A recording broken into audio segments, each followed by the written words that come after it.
Kwanza kabisa tuanze kwa kuangazia taarifa ambazo utazipata kwa kina hata zaidi mwendo wa saa 1 ukiwa naye Mary Atuoli. Mgomo wa wauguzi hapa nchini unaingia siku ya 35 huku maafisa wa kliniki na wale wa maabara wakisisitiza kuwa hawataregea kazini. Hii ni hali ambayo imetatiza huduma za afya katika hospitali za umma, huku mazungumzo yaliyotarajiwa kufanyika hivi leo yakiambulia patupu.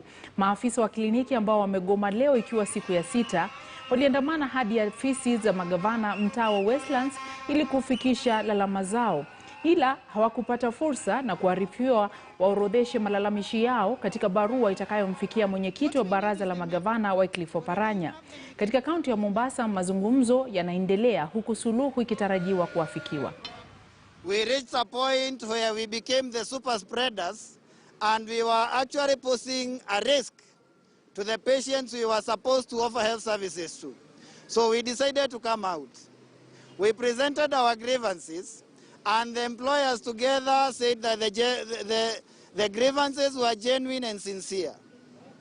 We sat after the Council of Governors indicated that the issues at hand were beyond the county governments, and they said only national government can be able to sort this.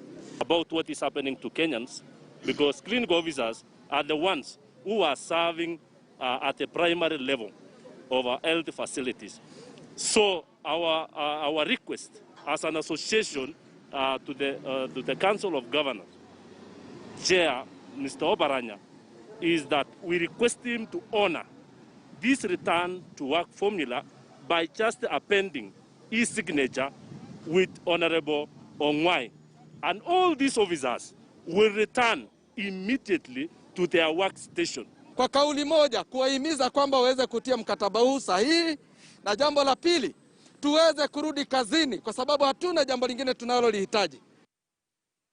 Katika taarifa ambayo inahusiana na mjadala wetu wa leo ni kwamba seneta wa Murang'a ambaye pia ndiye kiranja wa chama cha Jubilee katika bunge la Seneti Irungu Kang'ata amevunja kimya na kuzungumza kwa mara ya kwanza kuhusu barua aliyodaiwa kuiandika kwa Rais Uhuru Kenyatta kuhusu maarufu wa mchakato wa BBI eneo la Mlima Kenya.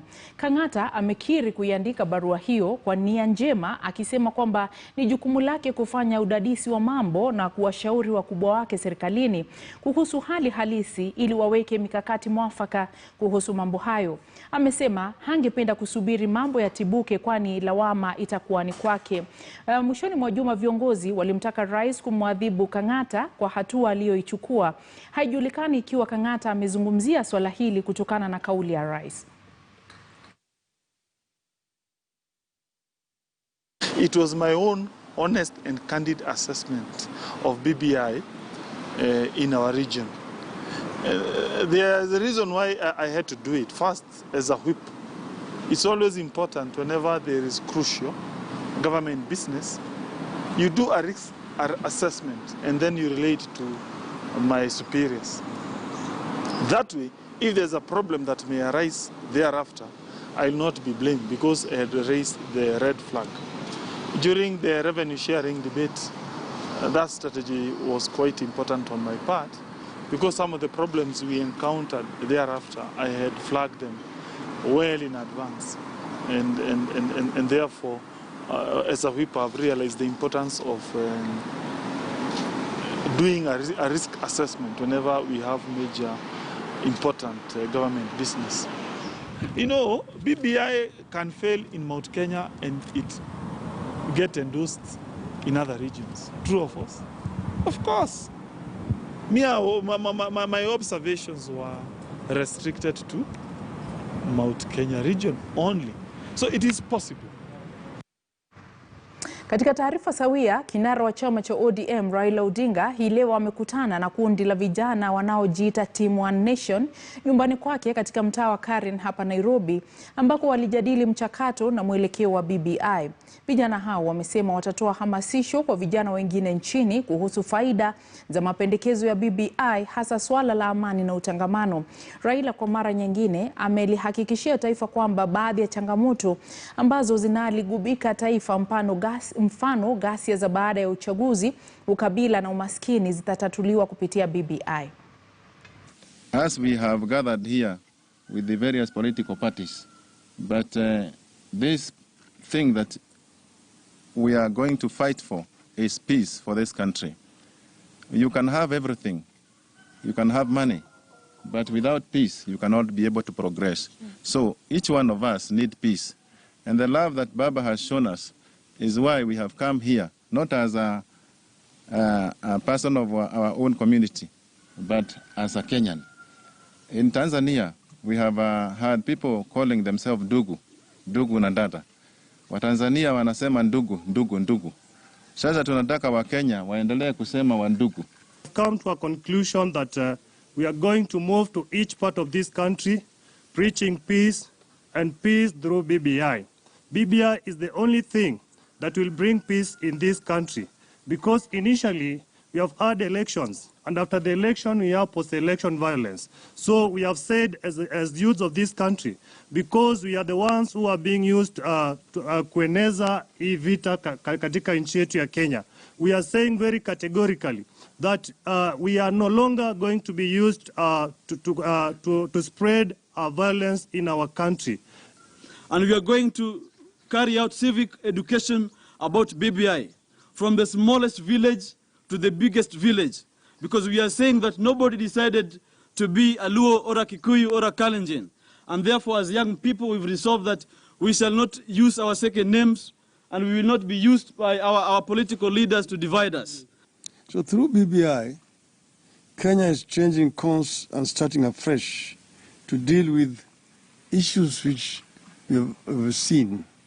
Things like corruption, inequality, violent elections, exclusion, and so on and so forth. We are starting afresh. This is the reason why we have brought BBI, to enable Kenyans to have a fresh beginning. So majority of Kenyans, almost all Kenyans, are poor people. You can call them hustlers. But what we want is to see how we can move our people from this status of poverty to status of prosperity. When they were fighting for independence, I remember so well, they were saying that we want to remove this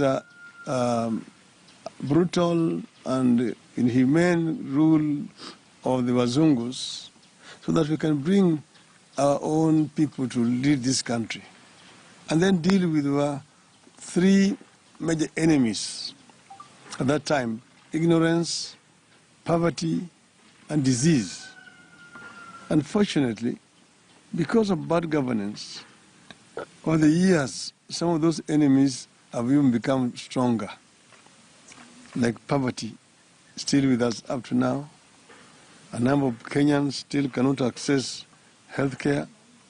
And then a number of Kenyans are still ignorant. So we want to deal with these issues more effectively. And this cannot happen unless we change course. And it's not just a matter of using words, but coming up with proper strategies to deal with these issues. Rais wa idara ya mahakama David Kenani Maraga amestaafu rasmi na kumkabidhi madaraka naibu wake Philomena Mwilu kwenye hafla iliyoandaliwa katika mahakama ya juu. Maraga, ambaye amehudumu katika idara ya mahakama kwa takriban miaka 18, amestaafu baada ya kufikisha umri wa miaka 70 kwa mujibu wa katiba. Ametangaza kuridhika na mambo ambayo ameyatimiza kufikia sasa. Jaji Mwilu atashikilia wadhifa huo hadi pale jaji mwingine atakapochaguliwa. And the milestones we have achieved in moving the judiciary transformation to where it is today is our collective achievement, for which I draw enormous pride. I want to add here my fellow colleagues and judges.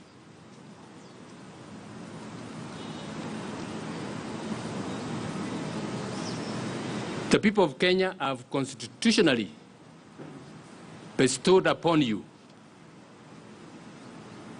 to be the guardians of our Constitution, to uphold the rule of law. I have heard sometimes politicians say that they are better off because they are elected. I want to tell you that according to our constitutional architecture, they have no better power than what you have. It is the people of Kenya who gave you the judicial authority to exercise it for their own good. During this transition, we must consolidate, organize, and ensure that the incoming Chief Justice has the information, the structure, tools, and resources to hit the ground running and propel our institution to even greater heights. Mtazamaji, kwa taarifa hiyo tunapumzika. Utakuwa ukipokea taarifa hizi na nyingine mwendo wa saa 1 ukiwa naye Mary Atwoli kwenye taarifa zetu za KTN leo. Tunapumzika, tutarudi na taarifa zaidi. Awali tumekuuliza wewe unapopiga kura, unapomchagua kiongozi huo unamchagua kwa misingi gani? Unapopiga kura wewe humchagua kiongozi kwa misingi gani? Naona kura zinatiririka kwa wingi sana. Nitakuwa nikisoma kauli zenu muda usiokuwa mrefu. Tuko naye Martin Andati, mtaalamu na mjuzi wa masuala ya siasa na uongozi. Tuko naye pia Maimuna Muidao ambaye pia ni mjuzi na msomi wa masuala ya siasa na uongozi, na Daktari Luchetu Likaka ambaye pia ni mtaalamu wa masuala ya siasa na uongozi na pia ni mtaalamu wa masuala ya jinai na amani. Atakuwa kitueleza mengi zaidi kuhusu tafsiri wake kuhusu swala hili pamoja na wengine ambao tuko nao studioni, na kusihi usiondoke.